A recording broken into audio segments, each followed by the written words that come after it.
आप देख रहे हैं पाकिस्तानी खबरों, तज्जियों, तबसरों और अंदरूनी कहानियों पर मुश्तमिल शो इरफान हाशमी और इब्राहिम राजा के साथ दो टोक। बिस्मिल्लाहिर्रहमानिर्रहीम, अस्सलाम वालेकुम नाज़रीन, मैं हूं इरफान हाशमी और आपको प्रोग्राम में खुशामदीद कहता हूं। और हमारे साथ मौजूद हैं इब्राहिम राजा साहब। राजा साहब अस्सलाम वालेकुम। वालेकुम अस्सलाम। राजा साहब, मेरे पास ना 3 खबरें हैं जिस पर हम तफसील से बात करेंगे। पहली खबर, इमरान खान ने पाकिस्तान की इस्टेब्लिशमेंट को क्या पैगाम दिया और पाकिस्तान की इस्टेब्लिशमेंट इस वक्त क्या सोच रही है। और ये जो 22 अगस्त जलसा मुलतवी करके इमरान खान ने एक तरह से इन्हें खाली हाथ वापस नहीं लुटाया, क्या टेस्ट किया जा रहा था दोनों तरफ से और कौन किस में कामयाब हुआ, इसका मुकम्मल हाल अहवाल जो है वो अपने सुनने वालों के सामने रखेंगे। और फिर राय साहब, नवाज शरीफ साहब ने एंटी इस्टेब्लिशमेंट बयानिया जो माजी में उन्होंने इस्तेमाल किया, अब उसे दोबारा से पाकिस्तान के अंदर पेश किया जा रहा है, दोबारा से रीवैम्प करके अवाम के सामने। इस बयानी के अंदर क्या है और क्या वो अपनी जो सियासत को वेंटिलेटर पर रखकर बार बार जिंदा करने की कोशिश करते हैं, क्या इस पे कामयाब हो पाएंगे, इसका भी मुकम्मल हाल अहवाल अपने सुनने वालों के सामने रखेंगे। और ऐसा फिर 18 हमले हुए हैं पाकिस्तान के आइन के ऊपर, और ये हमले किसने किए और इसका मकसद क्या है। जजेस की तादाद, पाकिस्तान की अदलिया को कंट्रोल करना, और फिर जो सहूलतकारी इस वक्त हो रही है, इस सहूलतकारी का जो बाकायदा जो न्यूक्लियस बनाकर पेश किया जा रहा है, वो पाकिस्तान की इस्टेब्लिशमेंट, पाकिस्तान की जो अदलिया है उसके खिलाफ एक चार्जशीट हुकूमत पेश कर रही है। अब ये जो हमले हुए और एक इंटरव्यू जिसमें हुकूमत क्या करने जा रही है और आने वाले दिनों में हम अदलिया के हवाले से जो आईनी पैकेज देख रहे हैं, ये किस तरह से पाकिस्तान का सियासी मंजरनामा तब्दील कर देगा, इसका भी जायजा रखेंगे अपने सुनने वालों के सामने। लेकिन ऐसा ये जो मामला है ना, ये आर्टिकल्स और तब्दीली का और तरमीम का, कल का अगर आप नेशनल असेंबली के पेज पे चले जाएं, जो ऑर्डर ऑफ द डे है, अगर आप उसको पूरा जो उसका सीक्वेंस है पढ़ें, तो आपको पता चलेगा कि रातों रात किस किस्म की कार्रवाई, वारदात इन्होंने डाली है। आप कामरान मुर्तज़ा से बात करें, वो ये कहते हैं कि जनाब हम तो फजलुर रहमान साहब तो कभी भी ऐसी किसी जो तरमीम है उसका साथ नहीं देंगे। अगर आप फजलुर रहमान की लाहौर वाली गुफ्तगू को सुने तो उन्होंने कहा कि हम आसिफ अली जरदारी साहब आए मिलने के लिए और ये समाजी मुलाकात थी, इसका कोई ताल्लुक नहीं है सियासत के साथ और हम कुछ नहीं सोचेंगे, और फिर हम इस पार्लियामेंट पे यकीन नहीं रखते। ये बातें इंडिकेटर्स हैं कि तरमीम नहीं हो रही। लेकिन हुकूमत और फिर उसी जमात के जो नूर आलम साहब हैं, इनका ताल्लुक भी राय साहब JUI से है ना, उन्होंने प्रपोज किया है कुछ तरामीम को। और ये तरामीम क्या हैं, वो ये कहते हैं, यानी पहली तरमीम आर्टिकल 184 है, जिसके मुताबिक ये जो सू मोटो का जो इख्तियार है, वो ये कहते हैं कि ये गलत इस्तेमाल किया जाता है, इसके अंदर तरमीम की जरूरत है। फिर आर्टिकल 51 आइन का ये आर्टिकल मखसूस नशिस्तों के हवाले से है, इसके ऊपर नूर आलम साहब ये चाहते हैं कि 2 मखसूस नशिस्तें ओवरसीज पाकिस्तानियों को दे दी जाएं। आर्टिकल 59 2 नशिस्तें सेनेट के अंदर भी ओवरसीज पाकिस्तानी, यानी कौमी असम्बली सेनेट के अंदर सीटें ओवरसीज पाकिस्तानियों के लिए रखी जाएंगी। फिर इसके साथ साथ जजेस की तैनाती, दोहरी शहरियत का मामला, ब्यूरोक्रेसी के अंदर दोहरी शहरियत वाला मामला किसी को होगी तो वो नौकरी से जाएगा। और फिर इसके साथ साथ ये जो नंबर ऑफ जजेस है, एक्ट है 1997, इसके अंदर भी तब्दीली की बात जो है वो की जा रही है। राजा साहब, राना सनाउल्लाह को मैं सुन रहा था और वो ये कहते हैं कि आइन आपको इजाजत नहीं देता कि आप इसकी तशरीह जो है दोबारा से करें। बहुत सारे ऐसे जजेस हैं जिन्हें हमने पकड़ना है, हमने रोकना है, और ये हमारा इस्तेहकाक है, हम तरामीम करेंगे। और जजेस की तादाद के हवाले से उन्होंने कहा कि ऐसी कोई तजवीज़ नहीं रहा सब। लेकिन जो एक कन्फेशन इसे कहें, और चीज़ें आहिस्ता आहिस्ता रिवील हो रही हैं, राना सनाउल्लाह ने ये कौम को ज़रूर बता दिया है कि जजेस की जो उम्र वाला मामला है, इसके ऊपर गौर किया जा रहा है। यानी सुप्रीम कोर्ट पाकिस्तान के जज की उम्र है 65 बरस और 62 साल उम्र है आपके हाई कोर्ट के जजेस की, तो 3 साल का राय साहब इसके अंदर डिफरेंस है। तो अगर हाई कोर्ट के जजेस की उम्र 65 बरस कर दी गई, तो सुप्रीम कोर्ट के जजेस की उम्र 65 से आपको बढ़ानी पड़ेगी, और अगर आप नहीं बढ़ाते तो फिर हाई कोर्ट का जज कैसे एलिवेट होगा, ये इसके अंदर एक बुनियादी नुकता। राय साहब, ये जो हुकूमत करने जा रही है आईनी पैकेज के नाम पर, जो इसने 18 हमले कर दिए हैं सुप्रीम कोर्ट ऑफ पाकिस्तान पर और पाकिस्तान की अदलिया के ऊपर, क्या ये कामयाब हो पाएगी और अदालतें क्या इसी तरह तमाशा देखती रहेंगी और इनके रहमो करम पर आपको नजर आ रही हैं अदालतें राय साहब इस वक्त? देखिए आशवी साहब, एक बड़ा मूव ये हुकूमत कर रही है पर्दे के पीछे, और ये मूव इस कॉन्टेक्स्ट में किया जा रहा है कि जस्टिस फायज ईसा को रिटेन रखना और जस्टिस फायज ईसा को एक्सटेंशन देना, यानी 15 अक्टूबर के बाद, ये हर आने वाले दिन के साथ इस कठपुतली हुकूमत के लिए नामुमकिन होता जा रहा है। और इस कठपुतली हुकूमत को ये खौफ है कि अगरचे जस्टिस मंसूर अली शाह से जो सुप्रीम कोर्ट कवर करने वाले रिपोर्टर्स हैं उनके मुताबिक कुछ लोग मुलाकातें करके उनसे कुछ गारंटीज मांग रहे हैं, लेकिन उसके बावजूद इनको ये खौफ है कि जब justice Mansoor Ali Shah chief justice बनेंगे तो उसके बाद आइन और हक और मेरिट पर फैसला करने वाले जज साहिबान, जो कि 1-2% मेरिट पर या आइन के मुताबिक फैसला कर सकें, जिसके नतीजे में पीटीआई और इमरान खान साहब की मुश्किलात कोई 1-2% कम हो सकें, तो इस तरह के जज साहिबान शायद जस्टिस मंसूर अली शाह की जब वो चीफ जस्टिस बनेंगे तो उस वक्त वो जजेस जो हैं वो अक्सरियत में आ जाएंगे। और इस वक्त भी वो जजेस अक्सरियत में है, लेकिन बहुत ही मामूली किस्म की अक्सरियत है, और एक आध जज को भी मैनेज कर लिया जाए तो ये जो अक्सरियत है ये अकलियत में बदल जाती है। लेकिन इस कठपुतली हुकूमत को खौफ यह है कि एक तो जस्टिस मंसूर अली शाह, उसके बाद जाहिर है कि जस्टिस मुनीब अख्तर, फिर जस्टिस आयशा, तो बहुत से जजेस ऐसे होंगे जिनको कंट्रोल करना नामुमकिन हो जाएगा। इसलिए अब एक मूव ये किया जा रहा है कि सुप्रीम कोर्ट में जो जज साहिबान की तादाद 17 का एक फिगर मुकर्रर किया गया था कि अब 17 से इसको बढ़ा के 23 जजेस कर दिए जाएं सुप्रीम कोर्ट में।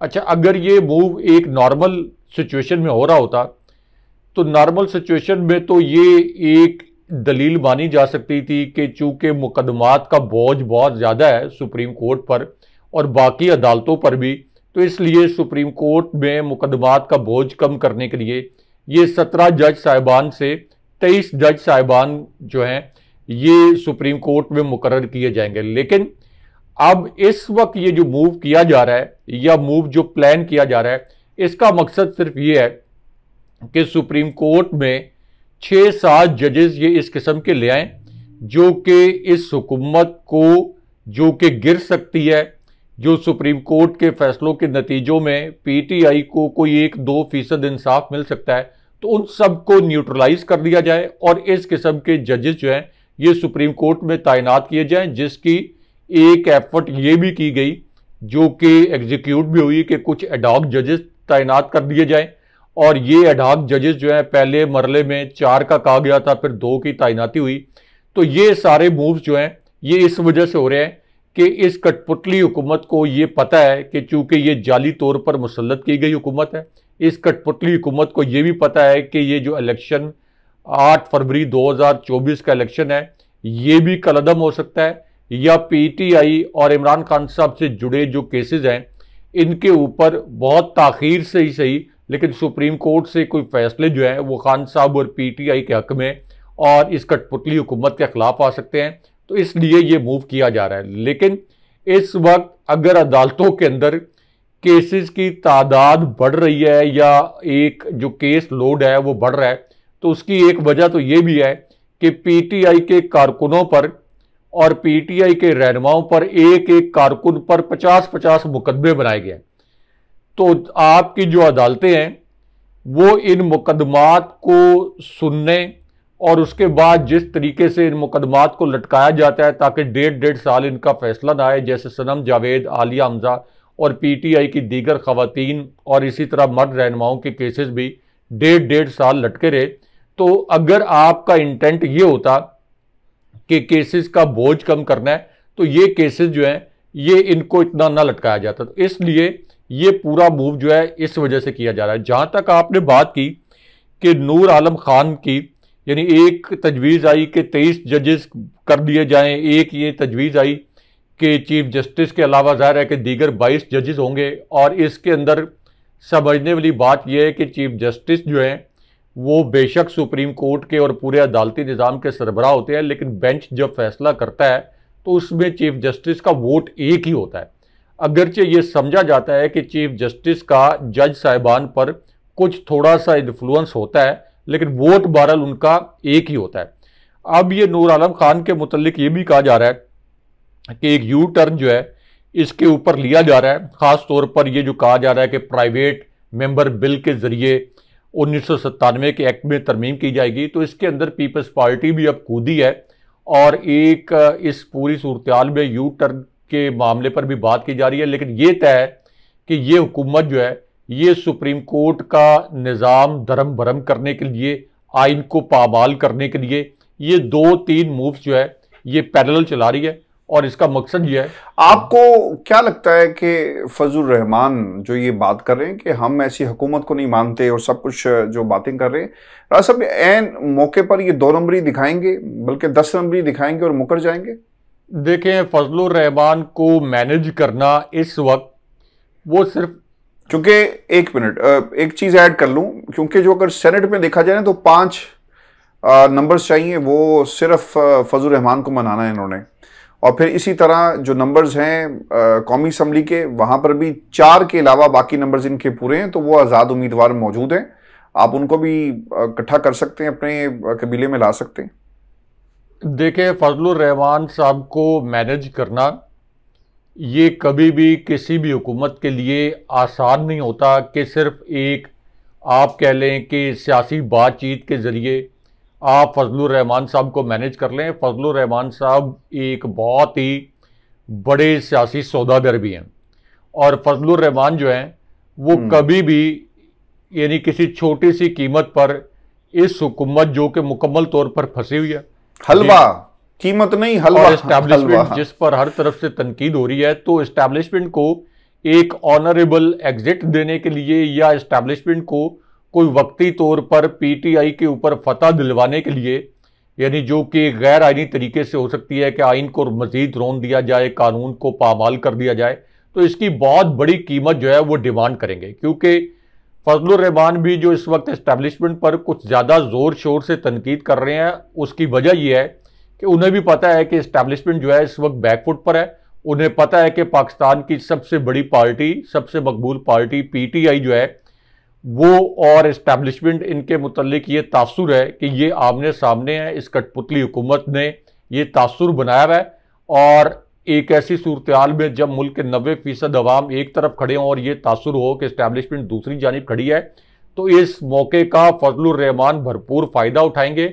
लेकिन देखना यह है कि क्या ये हुकूमत फजलुर रहमान को वो सब कुछ देने पर कादिर है या वो सब कुछ देने के लिए तैयार होगी जो कि फजलुर रहमान मांगेंगे। क्योंकि फजलुर रहमान की जो डिमांड थी, जहाँ पे इख्तलाफात हुए, वो ये थी कि फजलुर रहमान के साथ कमिटमेंट ये की गई थी कि आप हमें रेंट अ क्राउड दें, ये जो पीडीएम की तहरीक चली थी, और उसके बदले में अगले सेटअप में आपको सदर का ओहदा दिया जाएगा। लेकिन जाहिर है कि सदर का ओहदा तो आसिफ अली जरदारी ले उड़े, तो फजलुर रहमान साहब की उन खिदमात को डस्टबिन में डाल दिया गया। लेकिन फजलुर रहमान साहब को ये भी याद रखना चाहिए कि फजलुर रहमान ने जो तकरीर की पार्लियामेंट के अंदर, और उसके बाद फजलुर रहमान ने जो इस कठपुतली हुकूमत के इक़्तिदार में आने के मुतल्लिक कहा कि ये धांधली ज़्यादा इलेक्शन था, तो उसके बाद फजलुर रहमान साहब की साख जो कि पीडीएम में रह के तबाह बर्बाद हो चुकी थी, वो साख बहुत जल्दी रिकवर हुई है।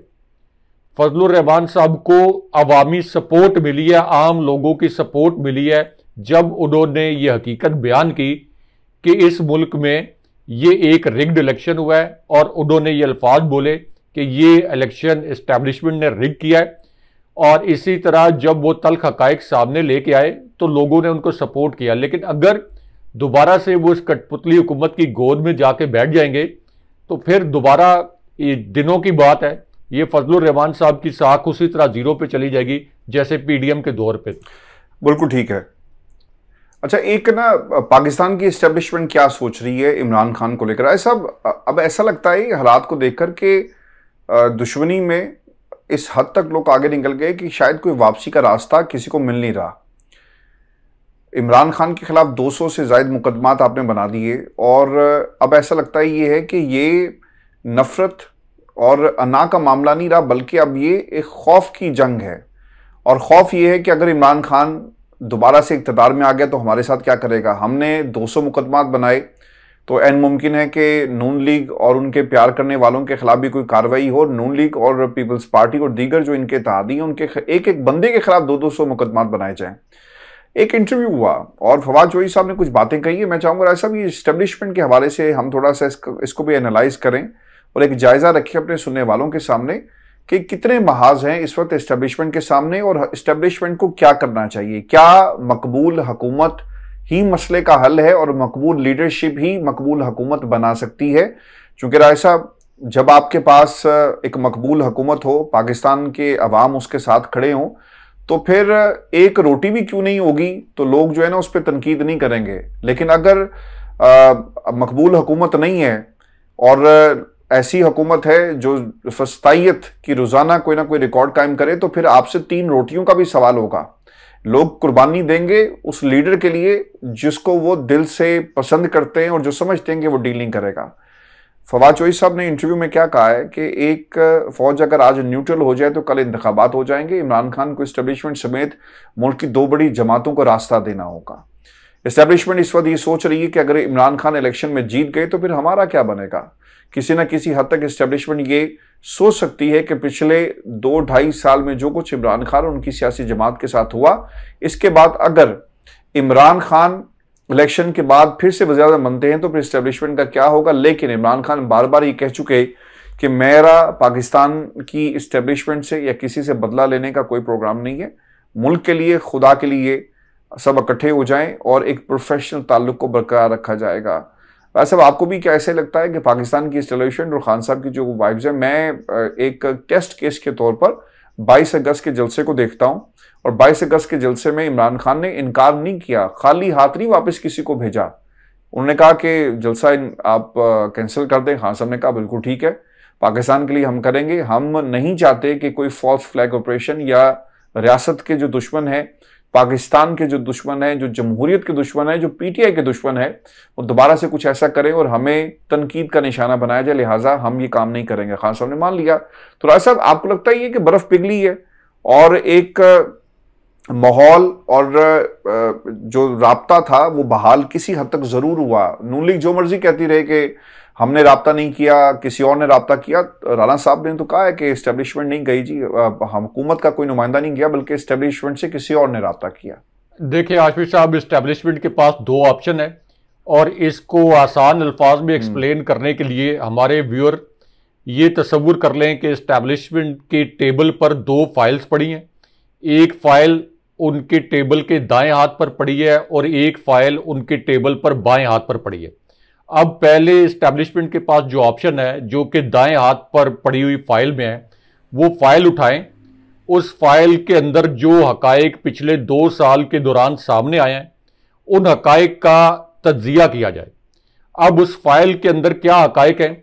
वो हकायक ये हैं कि जब इमरान खान साहब की हुकूमत गिराई गई तो उस वक्त पाकिस्तान की इकॉनमी 5.97% पर थी और हुकूमत गिरने से पहले तक, यानी जब तक तहरीक अदम एतमाद का मूव नहीं किया गया था इमरान खान साहब के खिलाफ जो जनाब बाजवा ने किया था, उससे पहले तक इस्टेब्लिशमेंट गैर मकबूल नहीं थी।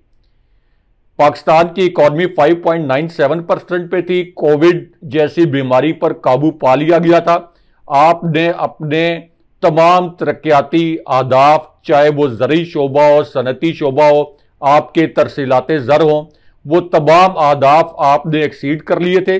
सारिया निश्तर एहसास प्रोग्राम में जो BBC की 100 सबसे बासर खवातीन की उन्होंने फहरिस्त जारी की थी, उसमें उनको शामिल किया गया था और UN के लेवल पर एक्नॉलेज किया गया था कि कोविड से मुतासरा ममालिक को एहसास प्रोग्राम की तकलीद करनी चाहिए और फिर जो सेहत कार्ड प्रोग्राम, इसको भी इंटरनेशनल एक्नॉलेजमेंट मिली।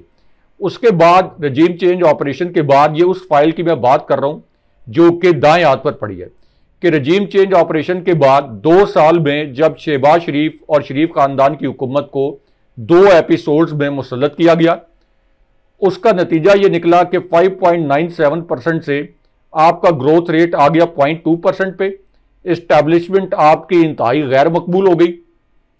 पीटीआई पर बदतरीन जबर कर लिया गया। फायज ईसा को अपने साथ मिला के इंतखाबी निशान छीन लिया गया। Chief election commissioner Sikandar Sultan Raja को एक हकीर एजेंट के तौर पर इस्तेमाल कर लिया गया। दहशतगर्दी के मुकदमात पीटीआई का झंडा उठाने पर भी दर्ज करवा दिए गए। लेकिन इस सब के बावजूद हुआ क्या कि 8 फरवरी 2024 के इलेक्शन में पीटीआई कम से कम भी 3/4 नहीं तो 2/3 से बहुत ज्यादा अक्सरियत से जीत गई।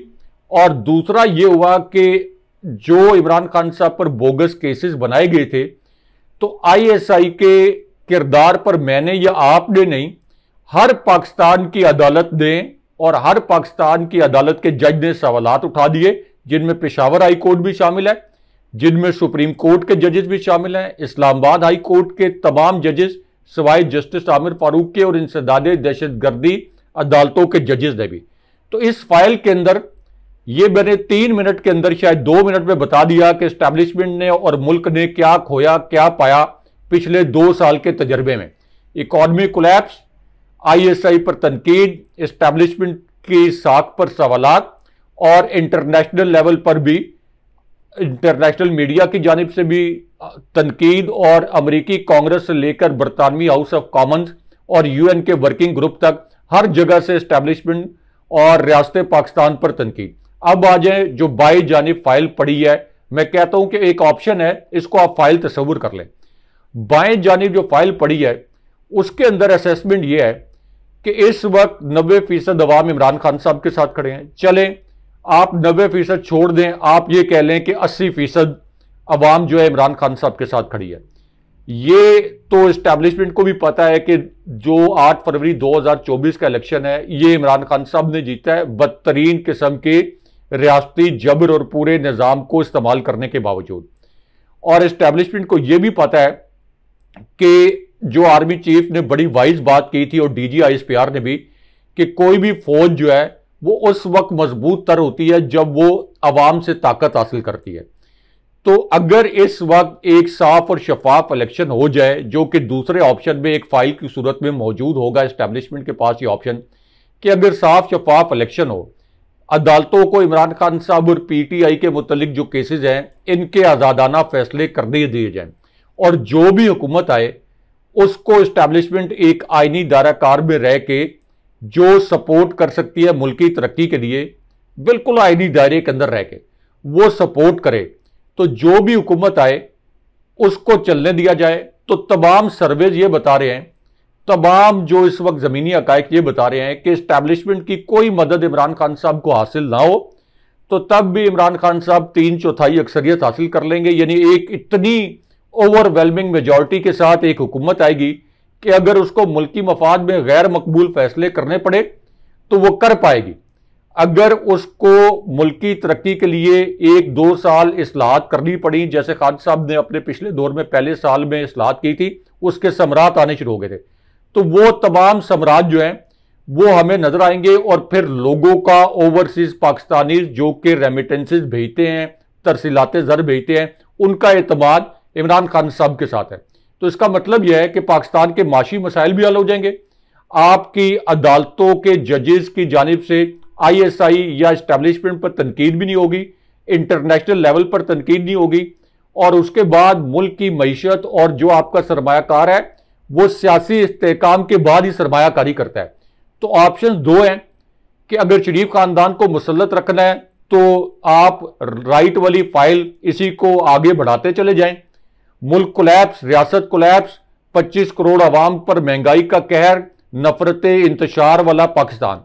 और अगर लेफ्ट वाली ऑप्शन ले लें तो ये वे फॉरवर्ड है, इमरान खान साहब को ऑन बोर्ड ले लें, पुराना इलेक्शन के नताइज वापस नहीं हो सकते, नए इलेक्शन के लिए एक निज़ाम बना दिया जाए। तो ये एक बड़ी सिंपल सी बात है। आखिरी क्विकली 10 सेकंड में जो आपने कहा कि फवाद चौधरी ने ये कहा कि एस्टैब्लिशमेंट भी तो ये सोचती होगी कि इमरान खान साहब इक़्तिदार में आ गए और जाहिर है कि साफ शफाफ इलेक्शन हुआ तो 75-80% मेजॉरिटी के साथ आ जाएंगे। तो इतने बड़े मैंडेट के साथ कोई भी हुक्मरान आता है तो एस्टैब्लिशमेंट को ये होता है कि हमारे मुतल्लिक कोई कार्रवाई ना हो जाए या हमारे खिलाफ कोई बयानात ना दिए जाएं या कोई कानून साजी या कोई आनी तरमीम ना आ जाए।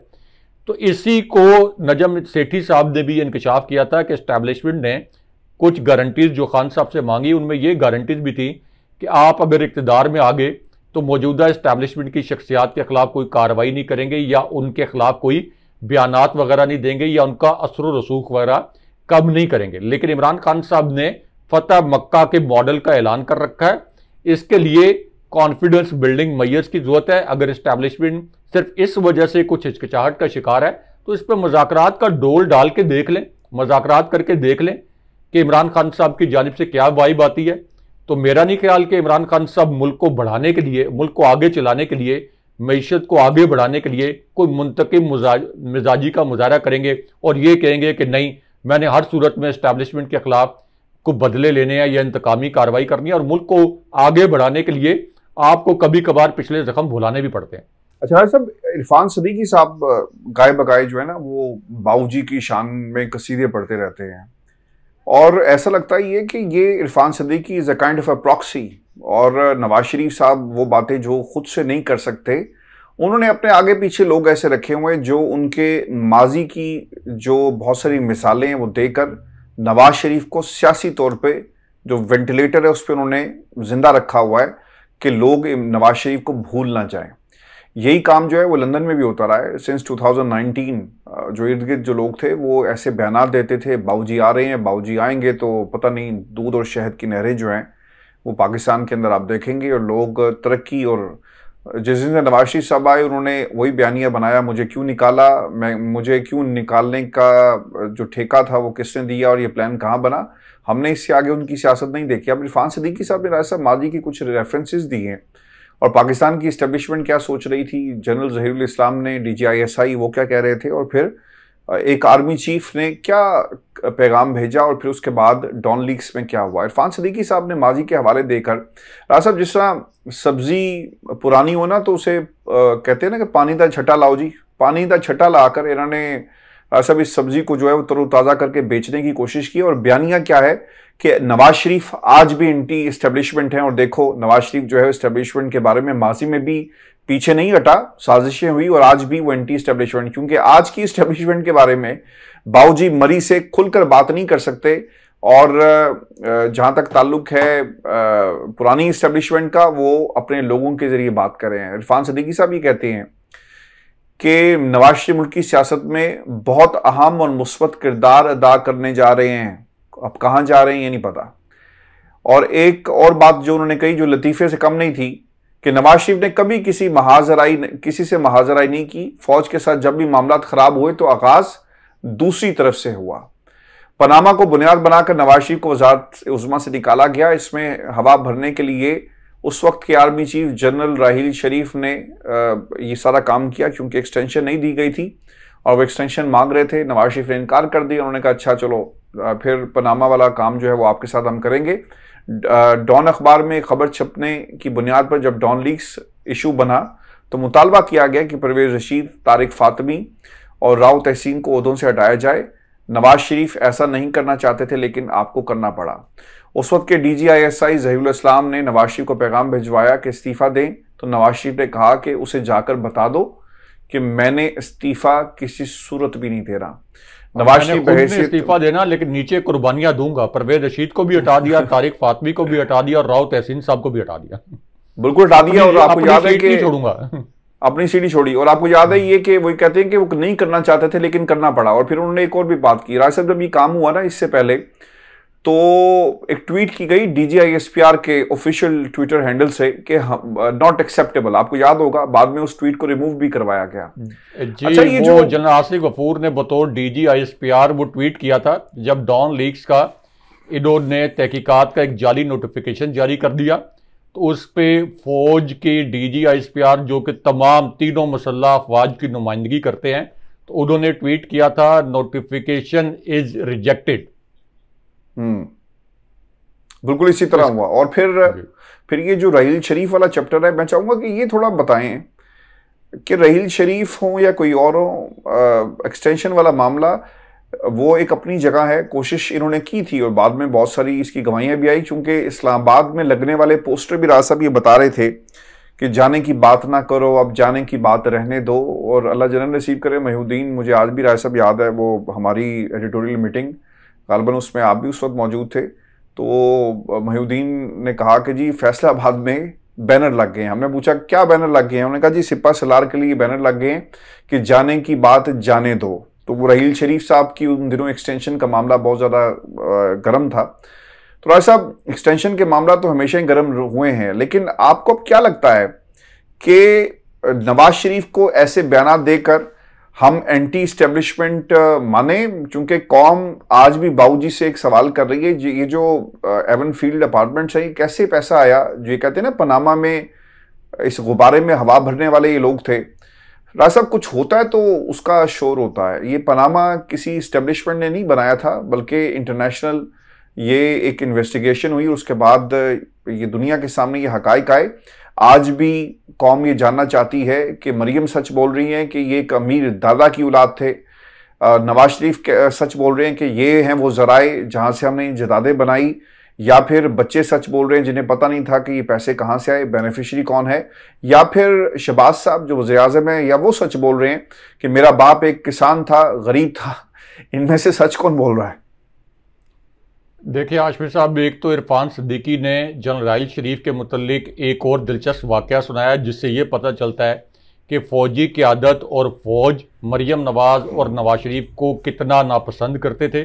ये ख़ुद इरफान सिद्दीकी ने, आप कह लें कि नादान दोस्त के तौर पर, नवाज शरीफ की पीठ पर वार कर दिया है, क्योंकि नादान दोस्त जो हैं वो इसी तरह नुकसान भी कर देते हैं। अगरचे इरफान सिद्दीकी जब इनका कलम नवाज शरीफ के लिए तकरीरें लिखता था, तो बाद में इन्होंने इसका फ़ायदा उठाया और इनको फिर प्राइम मिनिस्टर हाउस में मुआवने खुसूसी जो है ये जाके बैठ गए थे। प्राइम मिनिस्टर हाउस में इनका ऑफिस था।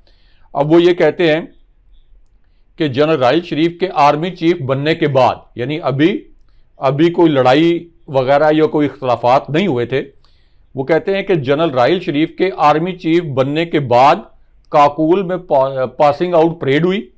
नवाज शरीफ बतौर मेहमान खुसूसी वहाँ पे गए, तो इस दौरान पीटीवी की वैन पर कंट्रोल संभाला जा चुका था। यानी पीटीवी की वैन पर कंट्रोल संभाला जा चुका से मुराद उनकी ये है कि फौज ने पीटीवी की जो वैन है इसका कंट्रोल संभाल लिया। और यही जो वैन है जिसको हम प्राइवेट मीडिया में डीएसएनजी कहते हैं या सैटेलाइट वैन कहते हैं, इससे होती हैं लाइव नशरियात। तो इरफान सिद्दीकी ने कहा कि इन लाइव नशरियात में नवाज शरीफ अगरचे प्राइम मिनिस्टर थे, उनको और काबीना के अरकान को नहीं दिखाया गया, और उस वक्त के डीजी ISPR आसिम बाजवा थे, जो कि बाद में कोयटा के कोर कमांडर भी रहे, और उसके बाद वो पापा जॉन्स के पिज्जा की वजह से मशहूर भी हो गए। वो पिज्जा वैसे कोई अच्छा नहीं है, पिज्जा कोई इतना खास नहीं उनका जी। जनरल क़यादी अपने भाई के DHA स्कैंडल की वजह से मशहूर हो गए, और इसी तरह ये पाकिस्तान में आपको पता है कि एक तारीख है। बहरहाल, तो अब इसका मतलब है कि उन्होंने ये बताया कि फ़ौज नवाज शरीफ को इतनी नापसंद करती थी कि राहिल शरीफ को आर्मी चीफ भी नवाज शरीफ ने लगाया, और आर्मी चीफ बनने के बाद फ़ौज ने ये गवारा नहीं किया कि नवाज शरीफ जो हैं ये फ़ौज की एक तकरीब के मेहमान खुसूसी के तौर पर पीटीवी पर लोगों को नजर आए, क्योंकि फ़ौज की जितनी भी क़यादतें रही हैं उन्होंने शरीफ ख़ानदान के मुतल्लिक बाकायदा जो उन्होंने एविडेंस अपनी जानिब से इकट्ठा किया हुआ था, इसकी फाइल्स बेशुमार सहाफ़ियों को दिखाई हैं। और ये जनाब बाजवा की ब्रीफिंग्स में भी ये सब कुछ होता रहा है। जनाब बाजवा की ब्रीफिंग्स में तो अय्याज सादिक, नवाज शरीफ और इसहाक डार को रियासत मुखालिफ किरदार कहा गया, और इसहाक डार को तो ये कहा गया कि रियासत मुखालिफ करप्शन में ये मुलव्विस थे। उनको तो ये भी कहा गया जनाब बाजवा की जानिब से प्राइम मिनिस्टर हाउस में बैठ के शाहिद खाकान अब्बासी के सामने, और फवाद हसन फवाद जो शाहिद खाकान अब्बासी के प्रिंसिपल सेक्रेटरी थे और उससे पहले नवाज शरीफ के प्रिंसिपल सेक्रेटरी रहे। तो एक तो ये साबित हो गया कि फौज शरीफ खानदान को नापसंद करती है, क्योंकि ये फौज तो सिर्फ फौजी क़यादत का नाम नहीं होता ना, फौज तो पूरी ज़ाहिर है कि पूरी फौज का नाम है, और फौज के अंदर क्या सेंटिमेंट है वो हमें DHA के नताइज से भी पता चल गया, जो कि मुस्तफ़ा नवाज खोखर। बिल्कुल आप ठीक कह रहे हैं। इसमें ना एक चीज ऐड कर दूं, एक ख्वाजा आसिफ ने जो बात कही है ना, इसके ऊपर भी हमें गौर करना चाहिए। और उन्होंने ये कहा है कि नरेंद्र मोदी को इस्लामाबाद में होने वाली शंघाई ताउन तंजीम के इजलास में शिरकत की दावत जरूर देंगे। राय साहब, यही तो मसला है बाबूजी से नफरत का।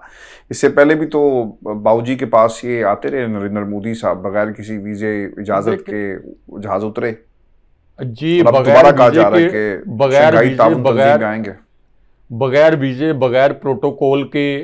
तो जो यानी कवानीन और ज़ाब्ते पामाल करने की तो किसी प्राइम मिनिस्टर को भी इजाज़त नहीं होनी चाहिए। लेकिन कोई भी प्राइम मिनिस्टर हो, ये उसका आईनी हक होना चाहिए कि अगर इस किस्म का फैसला वो करते हैं, अगरचे ये कठपुतली हुकूमत है, जाली हुकूमत है, शहबाज शरीफ जाली वज़ीर-ए-आज़म है, लेकिन किसी भी प्राइम मिनिस्टर के पास ये हक होना चाहिए कि अगर वो नरेंद्र मोदी को इन्वाइट कर रहे हैं तो ये किसी इस्टेब्लिशमेंट के पास ये हक नहीं होना चाहिए कि वो प्राइम मिनिस्टर के चीफ एग्जीक्यूटिव के अख्तियारात को खुद इस्तेमाल करें और वो ये फैसला करें कि हमारा प्राइम मिनिस्टर किस मुल्क में जाएगा, किस मुल्क से ताल्लुकात रखेगा।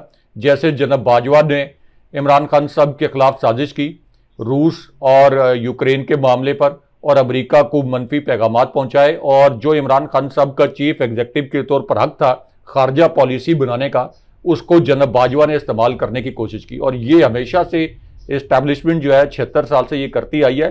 तो इसलिए इस मामले पर कम से कम ये एक असूली मौक़िफ़ होना चाहिए कि जो आपने कहा कि प्रोटोकॉल या आइन और कानून या ज़ाब्ते कवानीन उनको पामाल करते हुए, वो एक अलग चीज़ है, लेकिन फॉरेन पॉलिसी का अख्तियार बहरहाल जो सिविलियन हुकूमत है उसके पास होना चाहिए। लेकिन हाशमी साहब, एक बहुत ज़बरदस्त खबर और जिसका मैं आईनी शाहिद हूँ और उस वाक़े का मैं हिस्सा हूँ, जो कि राहिल शरीफ पैनामा लीक्स और प्राइम मिनिस्टर हाउस के हवाले से है, जिसके आईनी शाहिद आप भी हैं। ये खबर हम अगले प्रोग्राम में शेयर करेंगे क्योंकि इस वक्त प्रोग्राम का टाइम ज़्यादा होगा, काफ़ी वक्त। बिल्कुल व्यूअर्स, ये आज की हमारी निशिस्त थी और हम ये कोशिश करेंगे कि पाकिस्तान की इस्टेब्लिशमेंट और जो बाबूजी अपनी पुरानी गुफ्तगू लाना चाह रहे हैं, अपने बयानी को ताज़ा करके पेश कर रहे हैं, इसकी मज़ीद कहानियाँ भी आपके सामने रखें। अपना ख्याल रखिएगा, चैनल को ज़रूर सब्सक्राइब करें और वीडियो को आखिर तक देखिएगा। मुझे और इब्राहिम राजा साहब को इजाज़त दीजिए। अल्लाह ने के बाद। अल्लाह ने के बाद।